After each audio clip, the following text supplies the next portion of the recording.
에스겔 8장 말씀은 하나님의 질투를 유발하는 네 가지의 죄악에 대해서, 가증한 죄악에 대해서 말씀하셨어요. 하나님께서 성전과 이스라엘 백성들을 떠나셨는데, 하나님께서 떠나가시게 된 그 네 가지의 가증함에 대하여 에스겔이 여기 8장에 기록했습니다. 우리도 우리 교회와 가정 가운데 또 우리의 삶 가운데 하나님이 떠나가시는 이유는 이 에스겔에게 보여주셨던 그 가증함이 있기 때문에 하나님이 우리와 함께 하실 수 없는 것이라고 생각이 됩니다. 그래서 우리가 무엇을 하나님 앞에 어떤 가증함이 하나님을 우리 교회와 가정에서 내게로부터 떠나가게 만드는지 오늘의 말씀을 통해서 우리가 좀 깨달을 수 있기를 바랍니다. 에스겔 8장 1절로 4절 먼저 성경 있으신 분들은 같이 읽겠습니다. 좀 성경을 좀 읽는 게 좋을 것 같아요. 1절로 4절 에스겔 제 성경 구약 1159페이지에 있습니다. 1159 1159페이지 4절까지 읽겠습니다. 여섯째 해 여섯째 달 초 닷새에 나는 집에 앉았고 유다의 장로들은 내 앞에 앉았고 여호와의 본능이 거기에서 내게 내리기로 내가 보니 불같은 형상이 있더라. 그 허리 아래의 모양은 불 같고 허리 위에는 광채가 나서 단쇠 같은데 그가 손 같은 것을 펴서 내 머리털 한 모숨을 잡으며 주의 영이 나를 들어 천지 사이로 올리시고 하나님의 환상 가운데에 나를 이끌어 예루살렘으로 가서 안뜰로 들어가는 북향한 문에 이르시니 거기에서 질투의 우상 곧 질투를 일어나게 하는 우상의 자리가 있는 곳이라. 이스라엘의 하나님의 영광이 거기에 있는데 내가 들에서 본 모습과 같더라. 아멘. 에스겔이 장로들과 함께 모임을 갖고 있었어요. 장로들과 함께 모임을 갖고 유다의 장로들이죠. 이 모임을 가지고 있었는데 거기에서 하나님의 권능이 갑자기 에스겔에게 나타났습니다. 불같은 형상으로 나타나셨는데 하나님께서 에스겔의 머리카락을 이렇게 머리 한 모숨을 잡아 주의 영이 에스겔을 천지 사이로 끌고 올라가셨고 그 모든 광경을 이제 장로들이 지켜보았겠죠. 그리고 에스겔은 끌려 올라가면서 환상을 보기 시작했는데 예루살렘의 안뜰 성전으로 들어가는 그 북쪽 문, 북쪽을 향한 문에 이르렀어요. 그 환상 중에. 그런데 그 환상 중에 이 에스겔이 본 것은 그곳에 질투의 우상이, 즉 질투를 유발하는, 하나님의 질투를 유발시키는 그 우상의 자리가 있는 곳으로 인도를 받아서 거기 환상 중에 그것을 보았습니다. 에스겔이 여호와의 권능에 의해서 1년 2개월 전에 여호야긴이 포로로 잡혀갔을 때 이와 같은 권능을 체험했고, 두 번째 이 권능과 하나님의 환상을 에스겔이 체험을 했는데 하나님께서 왜 성전을 떠나가셨는지를 이제 에스겔에게 보여주시는 거예요. 하나님이 왜 성전을 떠나고 하나님의 백성들을 그렇게 고통스러운 이 전쟁과 포로와 전염병과 그리고 방랑자, 세계에 흩어지는 이런 큰 고난을 주셨는지 그 이유에 대해서 이제 보여주시는 거예요. 여기서 이제 5절부터 18절 말씀해 보면은 그 네 가지의 가증함에 대해서 계속 반복해서 말씀하고 있습니다. 먼저 8장 5절부터 또 6절 말씀까지 한 번 더 같이 읽겠습니다. 그가 내게 이르시되 인자야 이제 너는 눈을 들어 북쪽을 바라보라 하시기로 내가 눈을 들어 북쪽을 바라보니 제단 문 어귀 북쪽에 그 질투의 우상이 있더라. 그가 또 내게 이르시되 인자야 이스라엘 족속이 행하는 일을 보느냐 그들이 여기에서 크게 가증한 일을 행하여 나로 내 성소를 멀리 떠나게 하느니라. 너는 다시 다른 큰 가증한 일을 보리라 하시더라. 이 환상을 하나님께서 보여주시는데 그 가증한 네 가지의 가증한 광경을 보여주시는 거예요. 이 가증함이 하나님의 백성들 중에 있다는 거죠. 하나님의 그 교회 안에 있다는 것이죠. 이러한 가증함으로 말미암아 내가 그들을 버리고 교회를 떠났다. 하나님의 도우심과 그 간섭을 이끄심을 전혀 받지 못하는 거예요.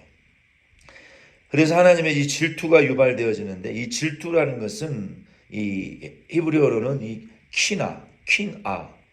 킨아라는 단어인데 여기는 열정, 열심, 또 질투.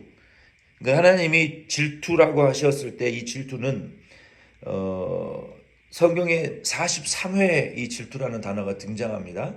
맨 처음에 등장하는 것은 하나님이 모세를 통해서 나타나셨을 때 질투라는 단어를 사용하셨어요. 나 외에 다른 신을 내게 두지 말고 형상도 만들지 말고 하늘에 있는 형상이나 땅에 있는 형상이나 물속에 있는 어떤 피조물의 형상으로 하나님 만들지 말라. 만약에 그 우상을 만들어 하나님 외에 다른 것을 섬기면 나는 질투하는 여호와니 질투하시는 하나님이라고 말씀하셨어요. 이 질투하신다는 것은 이 키나라는 히브리어의 단어는 어떤 그 대상을 너무나 열정적이고 정열적으로 열정적으로 사랑함으로 말미암아 그 어떤 대상과도 이 바꿀 수 없는 그 불타는 열정을 가지고 있다 이런 의미예요. 그래서 여호와 하나님이 공의로우시다 하나님이시기 때문에 하나님이 우리의 남편이라고 성경에는 표현하고 있거든요.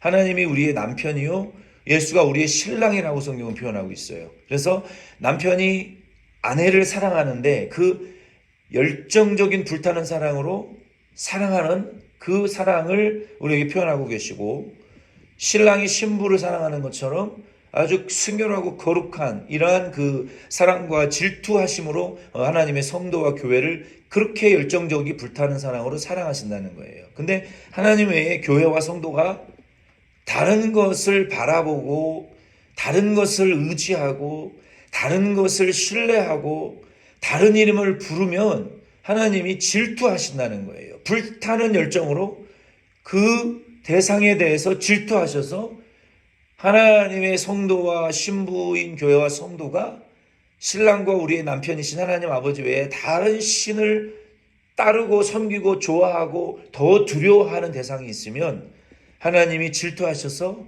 그 신도 벌을 내리고 다른 우상을 섬기는 성도들도 하나님이 징계하신다.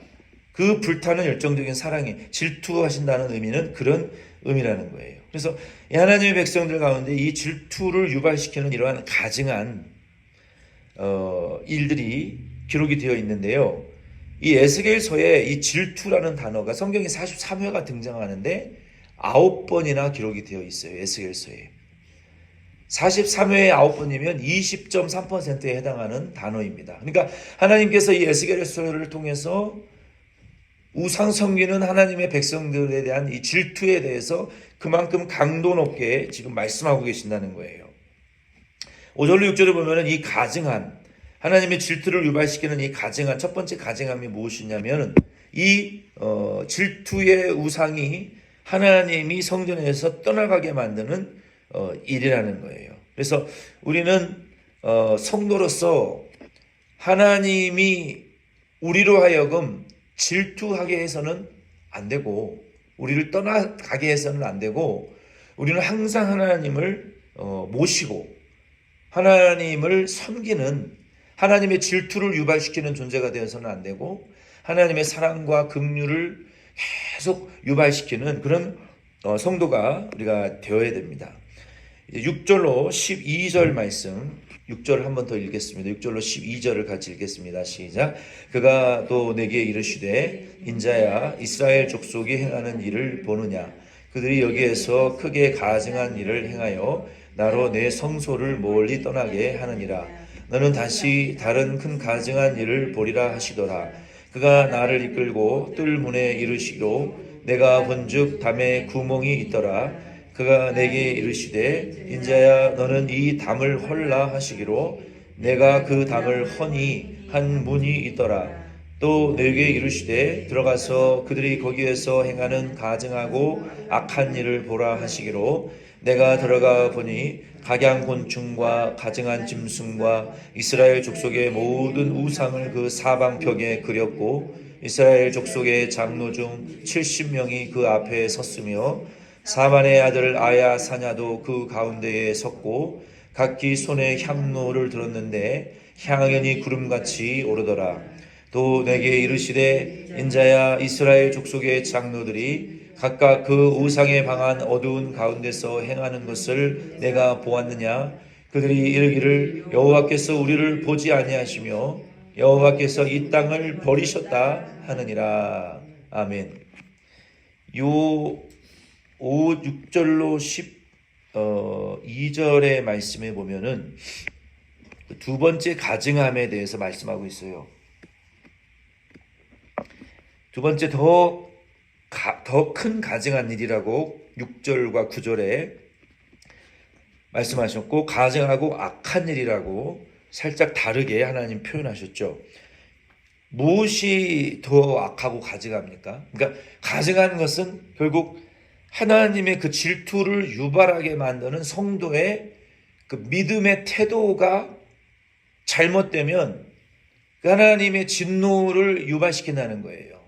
하나님 외에 우리가 더 사랑하는 대상이 우리의 삶의 그 북쪽이라는 것은 이게 그 기준을 가리키는 거거든요. 우리의 삶의 표준이 하나님이 아니라 우리가 방향을 설정하고 목표를 잡을 때 이게 하나님이 아닌 자기의 영광과 유익만을 생각하는 그 삶의 태도의 문제라는 거예요. 우리가 하나님의 자녀로서 우리의 마음과 삶의 태도가 올바르지 않게 우리의 마음과 태도를 쓰면 하나님이 질투하신다는 거예요. 그 대상에 대해서도 질투를 하시고 그런 마음과 태도를 가지고 사는 성도들을 질투하신다는 거예요. 그래서 우리는 우리의 삶의 자리에 항상 하나님이 질투하시거나 떠나시지 않도록 우리의 삶의 자리에 항상 우리가 어디를 가든지 우리의 목적과 방향과 그 기준이 항상 하나님을 향해서 우리가 살아야 돼요. 그래야 그 자리에 하나님이 함께 계시고 내가 어디 가서 무엇을 하든지 도와주시고 인도하시고 간섭하시고 역사하시는 거예요. 두 번째, 그렇지 않으면 그게 가증한 거예요. 우리의 삶이. 근데 두 번째 더 크고 가증하고 악한 가증함은 무엇이냐면 여러분 우상은요 벽에 뱀의 그 그림을 그리는 게 이게 대단한 게 아니에요. 어떤 뱀의 형상을 만드는 게 대단한 게 아니에요. 여기 하나님께서 더 악하고 가증한 일을 여기 6절로 12절에 말씀하시면서 장로들의 그 말에 대한 지적을 하고 계세요. 장로들이 여기 뭐라고 말하고 있습니까? 벽에 동물의 형상들, 우상의 형상들을 그리는 거, 우상은 아무것도 아니에요. 우상을 아무리 아름다운 돌과 금으로 만들어 놓는다고 해서 거기에 능력이 있고 실험한 뭐가 있는 게 아니에요. 그냥 돌은 돌이고 금은 금이고 물질이란 말이에요. 여기 이스라엘의 장로들이 각각 손에 향로를 들고 자기들이 원하는 신에게 그 향을 지금 피운다는 것은 기도한다는 거예요. 얼마나 많은 기도를 하면 그 향이 구름이 피어오르듯이 하나님을 향해서는 기도하지 않고 자기들이 세워놓은 그 신들을 향해서 계속 기도하는 거예요. 얼마나 많은 기도를 하는 구름같이 기도가 피어오른다고 말하고 있잖아요. 그리고 그들이 하는 말이 중요한 거예요. 말이. 지금 12절에 뭐라고 말하고 있어요? 하나님은 우리를 떠나셨고 더 이상 우리를 보지 않아. 이게 하나님 앞에 더 악한 것이고 더 가증한 것이라고 하나님이 말씀하시는 거예요. 우리가 말로써 하나님이 우리에게 계시지 않는다. 하나님 우리를 보시지 않는다. 하나님 우리의 일에 더 이상 상관하지 않으신다. 그 말이 하나님 앞에 참으로 참남하고 가증한 거예요. 세 번째 가증함은 13절로 14절을 같이 읽겠습니다. 또 내게 이르시되 너는 다시 그들이 행한 바 다른 큰 가증한 일을 보리라 하시더라. 그가 또 나를 데리고 여호와의 전으로 들어가는 북문에 이르시기로 보니 거기에 여인들이 앉아 단무스를 위하여 애곡하더라. 아멘. 이 에스겔이 환상 중에 그 문을 벽을 다 허물었어요. 에스겔이 그들의 우상을 새겨놓고 향을 피우고 우상 숭배를 하며 하나님 우리를 안 봐. 우리 기도 듣지도 않고 우리에게 관심도 없어. 하나님은 죽었어. 그 비밀을 공간에 들어가서 우상 숭배하는 공간을 벽을 에스겔이 여호와의 권능이 임하니까 그 벽을 허물었다라고 본문에 기록되어 있죠. 이 권능이 임해야 이런 일들도 행할 수가 있는 거예요. 권능이 임해야 권능이 나오는 거예요. 벽을 허무는 권능이 하나님의 권능으로부터 나오는데, 그리고 이제 세 번째 환상을 하나님 보여주시는데, 세 번째는 누구를 보여주십니까? 여자들을 보여주시는 거예요. 여자들. 여기 그 두 번째 보여주셨던 환상 중에 그 장로들 중에 누가 있었냐면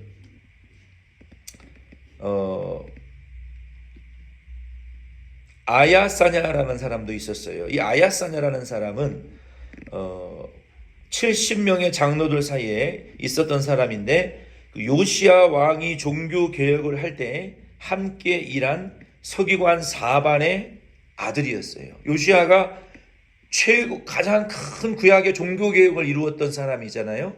그 요시야가 율법책을 발견해내서 그들이 회개하고 통회하면서 하나님 앞에 성전을 다시 일으켜 세웠던 큰 종교 개혁가인데, 그 아들이 완전히 타락한 거예요. 이세가 완전한 우상 숭배자로 변질되어져 버렸어요. 그리고 세 번째 환상 중에 13절로 14절 말씀해 보면은 여자들이 앉아서 단무스를 위해서 막 애곡하는 거예요. 애곡하는 거. 이 단무스라는 것은 바벨론의 남신입니다. 이 바벨론의 남신으로서 아주 커다란 남자 우상이에요.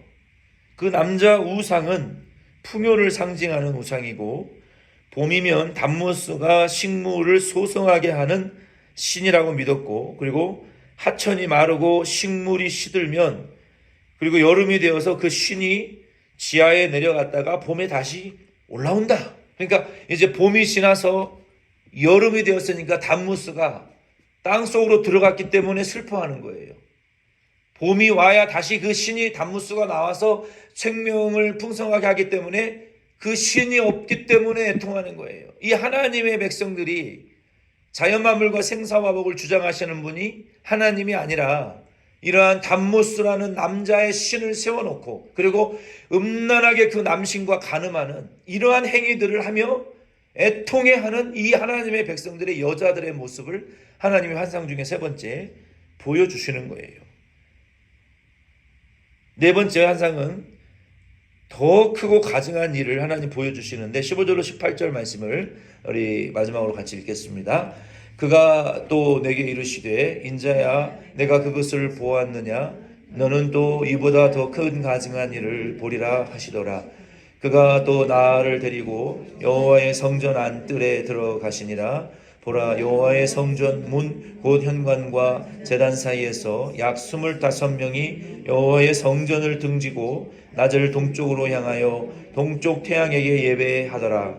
또 내게 이르시되 인자야 내가 보았느냐? 유다 족속이 여기에서 행한 가증한 일을 적다 하겠느냐? 그들이 그 땅을 폭행으로 채우고 또 다시 내 노여움을 일으키며 심지어 나뭇가지를 그 코에 두었느니라. 그러므로 나도 분노로 갚아 불쌍히 여기지 아니하며 긍휼을 베풀지도 아니하리니 그들이 큰 소리로 내 귀에 부르짖을지라도 내가 듣지 아니하리라. 아멘. 네 번째 가증한 일은 25명의 그룹이 여호와의 성전을 등지고 낮을 동쪽으로 향하여 동쪽 태양신에게 경배 예배하는 자들이에요. 여기는 25명은 누굴까요? 이 25명은 이스라엘의 12지파에서 2명씩 뽑은 제사장을 가리켜요. 12 곱하기 2는 24명이죠. 그리고 그 중에 대제사장 한 사람을 뽑습니다. 이스라엘의 대제사장의 25명, 제사장과 25명이 지금 뭘 하고 있어요? 태양신 여호와의 성전을 등지고 태양신에게 경배하고 예배하고 있더라. 지금 보세요. 이스라엘의 장로들, 여자들, 대제사장과 제사장들 완전하고 철저한 타락이에요. 국가 전체, 나라, 민족 전체가 완전한 타락을 지금 이루었단 말이에요. 제사장들도 더 이상 하나님을 섬기지 않아요. 아예 등졌어요. 사명도 버리고 교회도 버리고 예배도 버리고 기도도 버리고 말씀도 버리고 성령의 은혜도 버리고 은사도 버리고 직분도 버리고 다 집어 던졌어요.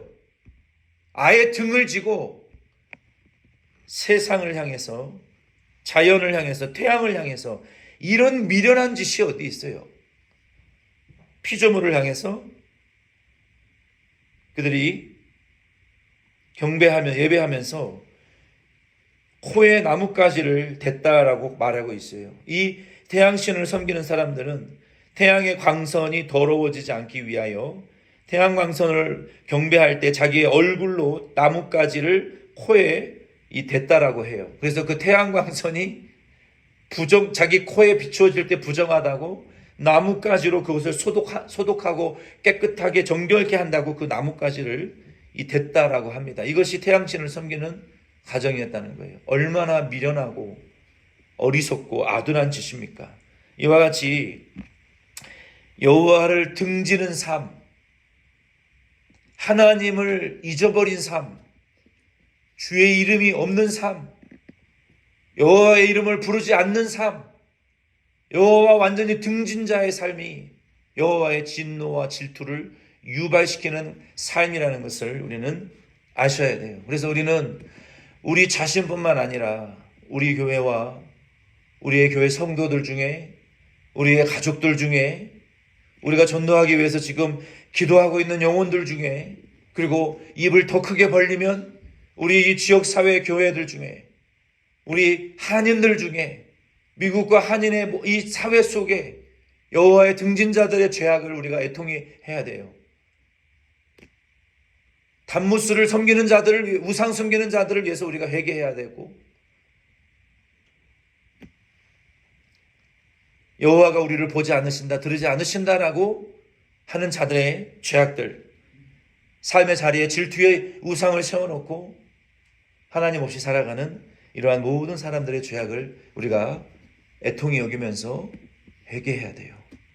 여기 이제 다음 주에 살펴보겠지만 에스겔 9장에 보면 이후에는 하나님의 심판이 임하는데 하나님의 천사가 여기에 먹그릇을 차고 붓을 들고 이마에 인을 찍는 일들을 행합니다. 심판과 인을 치는 일을 동시에 행하세요. 누구의 이마에 인을 치시느냐? 에스겔이 이 일을 보고 기가 막히고 코가 막히고 애통해서 어떻게 하다가 장로와 대제사장들과 제사장들과 교회가 이렇게까지 타락할 수 있느냐? 하나님 어떻게 해야 됩니까? 다 멸하실 겁니까? 멸할 것이다. 그러면 어떻게 합니까, 하나님? 어떻게 하라는 말입니까? 누가 당신의 백성으로 남아야 됩니까? 어떻게 하나님의 뜻을 이루라는 말입니까? 어쩌려고 하시는 겁니까, 하나님? 멸할 것이다, 하나님은. 그러시면서 천사들이 그 중에 에스겔과 같이 애통하는 자의 이마에 먹으로 표시를 하십니다. 그러한 사람들을 보호하시겠다고 표시하세요. 오늘 저와 여러분도 우리가 교회를 보호하고 지키는 자들은요, 애통하는 자들이 에스겔과 같이 하나님 앞에, 하나님 어떻게 하라는 말입니까 도대체? 다 멸망받고 다 타락하고 다 우상숭배하고 죄짓는데 하나님 누가 주님의 일을 이루라는 말입니까 도대체? 다 멸망시키실 것입니까? 그러지 마십시오. 그런 자의 이마에 인을 찍으시겠다는 거예요. 그런 자에게 은혜를 주시고 그런 자에게 은혜를 입혀서 그런 자를 통해서 하나가 열이 되고 열이 많이 되고 약한 자가 강국을 이루는, 작은 자가 천을 이루는 그런 교회로 만들어 주시겠다고 이사야 2장 2절에 2장 말씀에 여호와의 전에 작은 산이 산꼭대기에 모든 산꼭대기에 이르르니 작은 자가 천을 이룰 것이고 약한 자가 강국을 이룰 것이다. 어떤 자가 강국을 이룹니까? 여호와의 입 맞는 자만 할 수 있는 거예요. 다 타락하고 다 여호와께 등 돌리고 다 예배를 버리고 교회를 버리고 사명을 버리고 말씀을 버리는 이 시대에 저와 여러분들은 그런 한 사람 이마에 입 맞는 자들이 다 되실 수 있기를 예수의 이름으로 축원드립니다. 아멘이십니까? 그런 자를 통해서 하나님 일하시겠다는 거예요. 그런 자 한 사람이 만을 감당할 수 있고 그런 자 열이 나라와 민족을 감당하는 약한 자가 강국을 이루는 교회를 세우시겠다는 것이죠. 그게 왕같은 제사장의 사명이에요. 남의 영혼을 위해서 울 수 있는 자, 에스겔과 같이 하나님 앞에 통곡하고 가슴을 찢을 수 있는 자, 그런 자를 통해서 교회를 부흥시키시겠다는 거예요. 당신의 사명을 맡기시겠다는 거예요. 그 일을 위해서 희생하고 그 복음의 횃불을 들고 달려나가는 자를 통해서 주의 복음의 횃불을 밝히시겠다는 것이죠. 쉬운 일은 결코 아닙니다. 남을 위해서 통회하고 애통한다는 거 무척이나 어렵고 고통스러운 일이에요. 그러나 하나님은 에스겔과 같이 그런 자를 통해서 교회의 부흥을 이끄셨어요. 오늘날도 다 끝났다. 이민교회는 다 망했다. 다 문 닫고 망해가고 있고 소망도 없고 희망도 없고 빛도 없고 도대체 이민교회가 어떻게 되어갈 것이냐라고 말하는 분들이 많아요. 그러면서 기도는 하지 않고 그러면서 에스겔과 같이 애통할 줄은 모르고 남의 영혼을 위해서 회개할 줄은 몰라요. 희생할 줄 모르고 복음을 위해서 자기의 사명 감당하려고 하잖아요. 하나님은 누구를 쓰시겠냐는 거예요. 누구의 이마에 인을 치시겠다는 거죠. 바라기는 우리가 하나님 앞에 1년을 살지 10년을 살지 5년을 살지 몰라요. 우리가 살아있는 동안 사명의 자리에 서 있는 그 자리에 우리는 이 사명을 그 사명의 자리에서 감당해 나가실 수 있는 저와 여러분 다 되실 수 있기를 이마에 입 맞으시고 에스겔과 같이 하나님의 일을 사업을 영적 구원하는 영혼 구원하는 사업을 위해서 다른 사람들의 가증함을 대신 통회하고 해통할 수 있는 저와 여러분 다 되실 수 있기를 예수 이름으로 부탁드립니다. 우리